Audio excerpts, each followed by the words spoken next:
So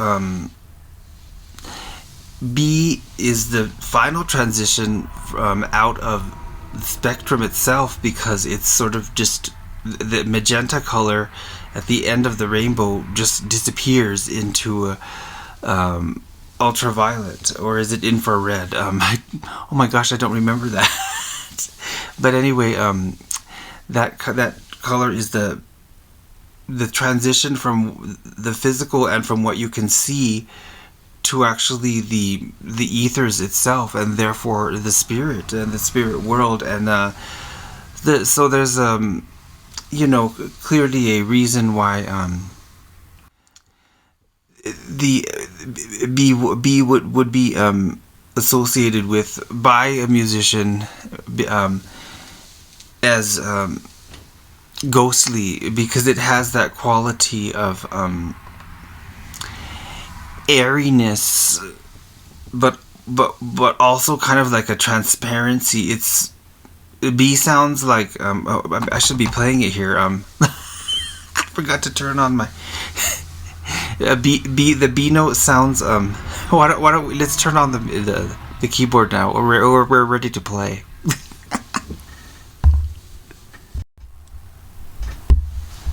Spring doesn't have that full dark grass green. It's that that lemony yellow chartreuse green. Oh, look at the rainbow. So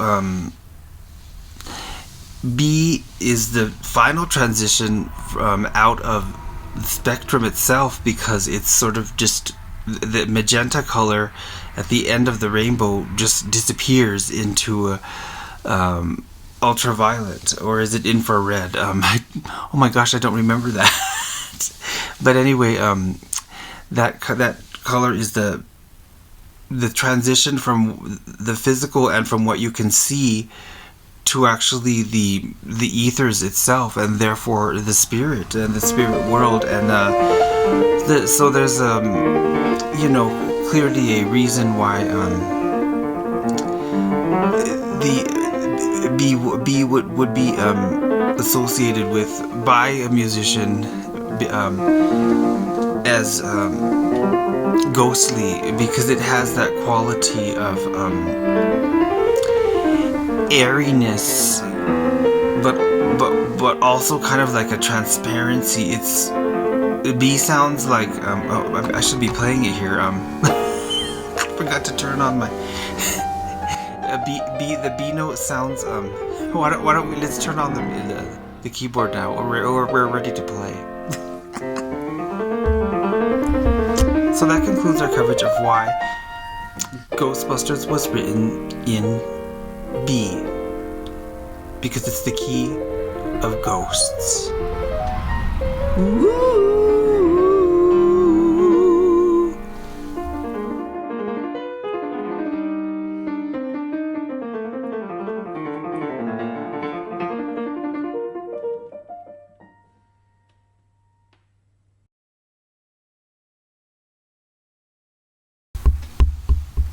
Here we are. So, B. Me. This is also a B in, how do you say, A432 hertz. I just, tune and, perform by default to A432 hertz scientific tuning. I don't know if it sounds better, but to be honest, I prefer just singing in A432. I think it's easier on my voice, especially like when you're making like woo, like pitch bending changes.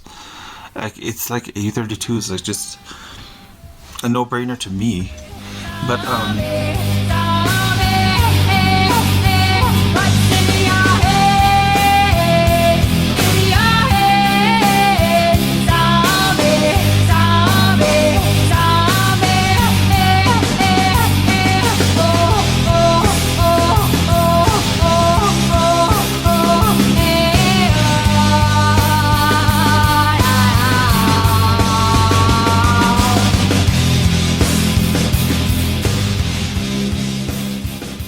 So anyway, B sounds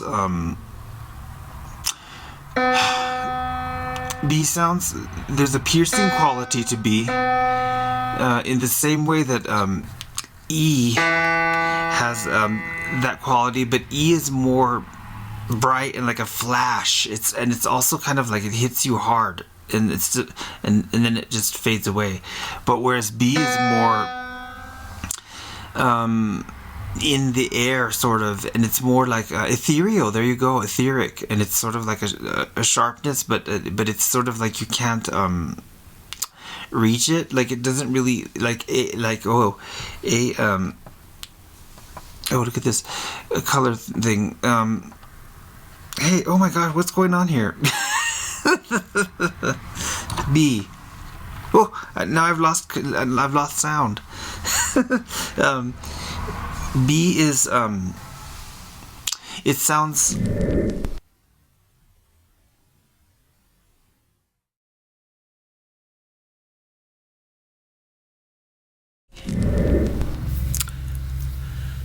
Why the Ghostbusters theme was written in B major?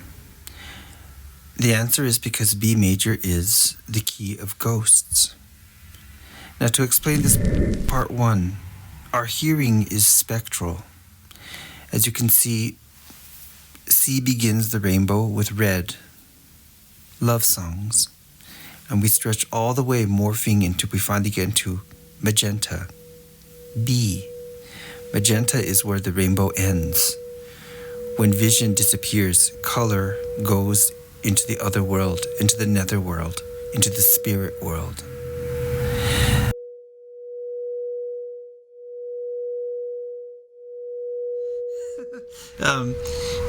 B is it sounds piercing but distant and more thin. So therefore that distance is that's the transition, because you're going into another place. That's the thing. E is very, very present, whereas B, it just becomes very open, but they still have that sort of like hard-hitting quality to them.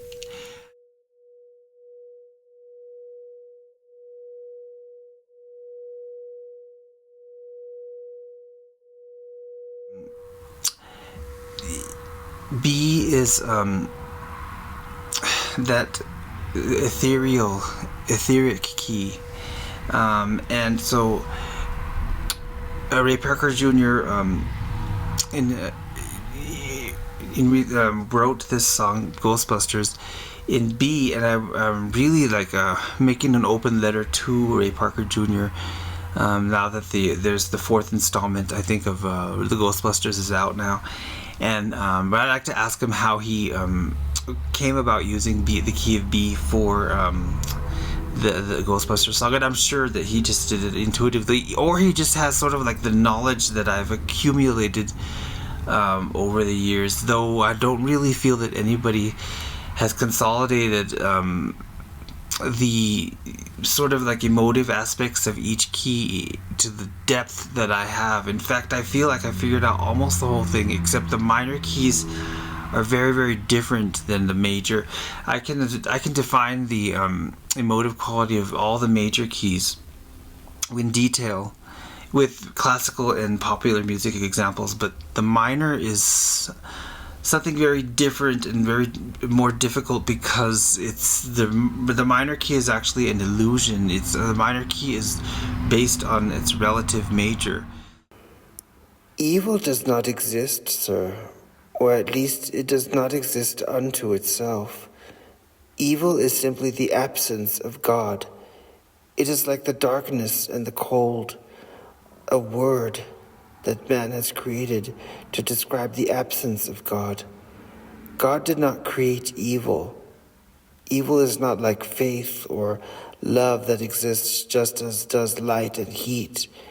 Evil is the result of what happens when man does not have God's love present in his heart. It's like the cold that comes when there is no heat, or the darkness that comes when there is no light. Albert Einstein.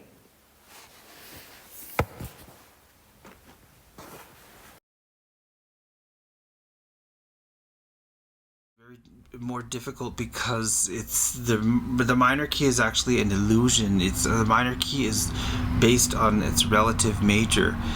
In other words, the harmonic, the harmony,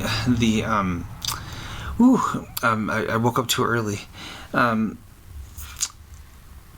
Let's just call it the harmonies that exist in the chord progressions of a minor key are all actually relative to its major key, its relative major. So a minor key doesn't really exist unto itself in a harmonic way.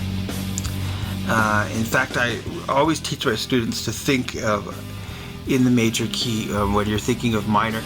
And if you actually, part of one of my proofs is if you do really just look at YouTube, these sort of collections that YouTube I think automatically makes by AI, and it just says songs in A or songs in E, and then it'll just show a list of all these popular music songs, and they're all in A. But what's interesting is that they'll have like if it's in G, a list of songs in G, they'll have E minor in it, and it's like, well, and then you think, well, why would there be E minor songs if these are a list of songs in G? Well, it's because E minor is the relative minor of G, so even the AI understands that. Another reason why the foolishness of the Adam Neely kind of mentality is to sort of make assumptions and squash everybody that gets in your way of your belief system. It's getting into religion, folks, isn't it? You little heathen brat, Adam Neely.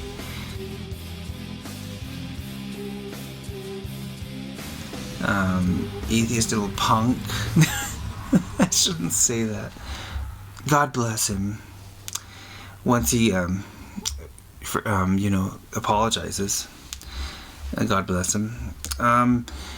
Anyway, I shouldn't go this far. Sorry. B, the key of transition. The ultimate transition into the spirit world.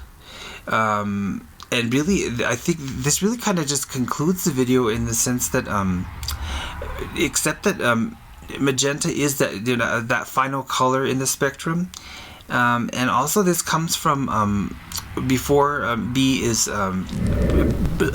violet, B flat, purple, and some other proofs is that Purple Rain was written from Prince and the Revolution. His famous Purple Rain was written in purple. It was written in B flat, and so I guess the other thing to show is that it's there's your B flat. Purple rain, purple rain, purple rain. We're showing how the violet leads into the magenta, and the final thing about the Ghostbusters theme and B, the key of B, is that violet is a real color on the rainbow, and it's real, but B is not. It's I'm sorry. Well, maybe magenta is not a real color. Magenta doesn't really exist on the on the rainbow itself naturally. It's the violet just sort of, you can maybe get hints of the magenta and then it just dissipates, and this is because magenta is actually a trick of the eye. It's the same thing as it's similar to like let's see, olive green is a combination of orange and green, and so this is an unnatural color, and it's actually a supernatural color and a magic color, just as purple is not really violet. It's a mixture of blue and red, and that creates purple. That's why you get royal purple, and purple is always associated with royalty. But purple is a magic color. You think of the Grimm brothers fairy tales. You think of the Renaissance times where magic kind of still existed, not in this modern world. But it's real magic, because these colors affect you. Like a purple, it affects you in two colors are affecting you at the same time, not just one. It's red and blue. And so, like, there's a lot of people that will not wear purple or olive. They just won't, and it's because of that reason. It's sort of like shocking their psyche. So there's a distinction between purple and violet. So, but still, Purple Rain was it's in that area, and there's something magical about it. And the final thing I want to say is that B flat is as violet, and purple is the key for dreams. It's the most magical key. Think of Blue Velvet from Bobby Vinton. It's like she wore blue velvet. She wore blue velvet.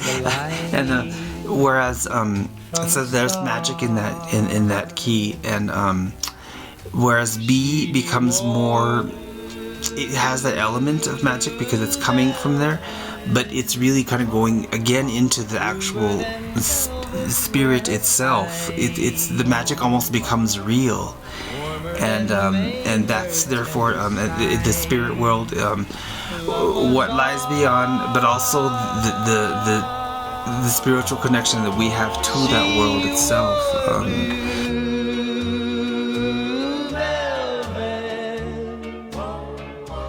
But in my heart there'll always be precious and warm a memory through the years, and I still can see blue velvet through my tears.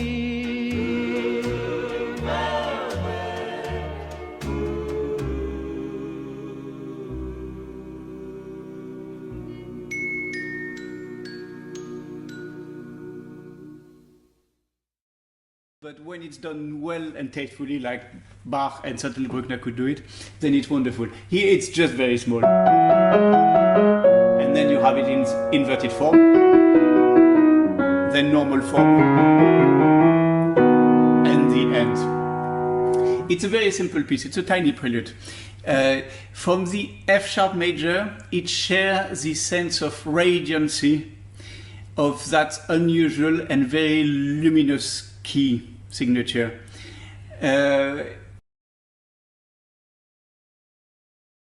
It has, at least that's how I perceive it as a musician, it has something almost angelic about it. And again, that's something that I would try to play slightly differently in B major than I would, for example, if it was in a lower key like G major.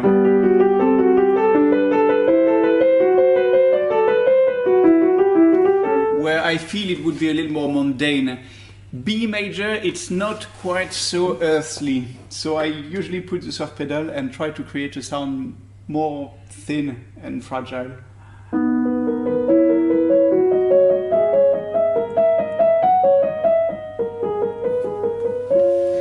So that's really feeling for the key, and I'm not sure how much Bach was conscious of this himself, but that's how I feel about it as an interpreter.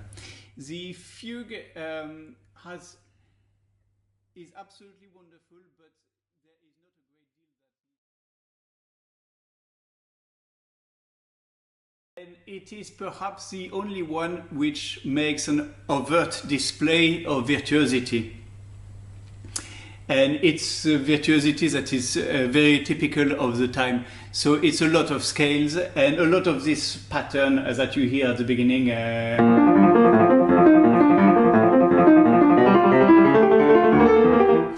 which in fact is to some extent a violin type of figuration, except it translates very well on the piano. The runs are broken halfway through the piece by something extremely grand and rather pompous. So when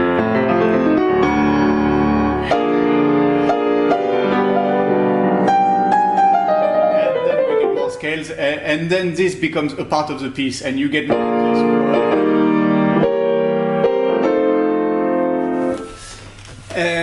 but after all this energy is spent, in fact, we end the piece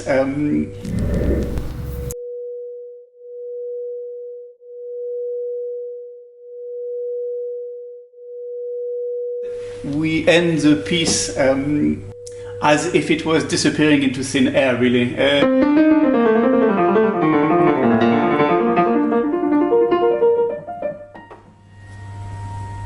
And that's it. And we stretch all the way, morphing into, we finally get into magenta. B. Magenta is where the rainbow ends. When vision disappears, color goes into the other world, into the nether world, into the spirit world. The final thing is that B flat, not B, but B flat is the shape of an oval because it's a portal into the imagination. And that portal turns into a magenta-shaped bar of soap. And so that portal, it becomes a doorway, magenta, a doorway into the spirit world. And this, my friends, is why Ray Parker Jr. wrote Ghostbusters theme in the key of B, the key of ghosts. Amen.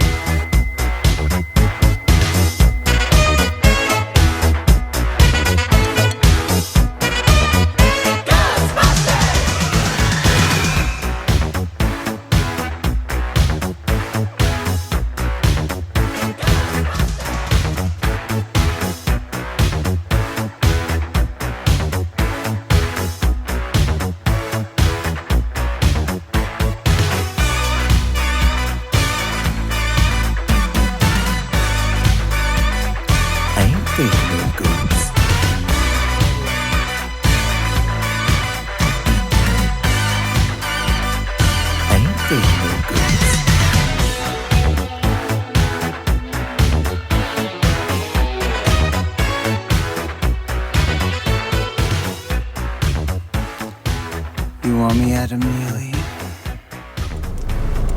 think I can handle it. Can you?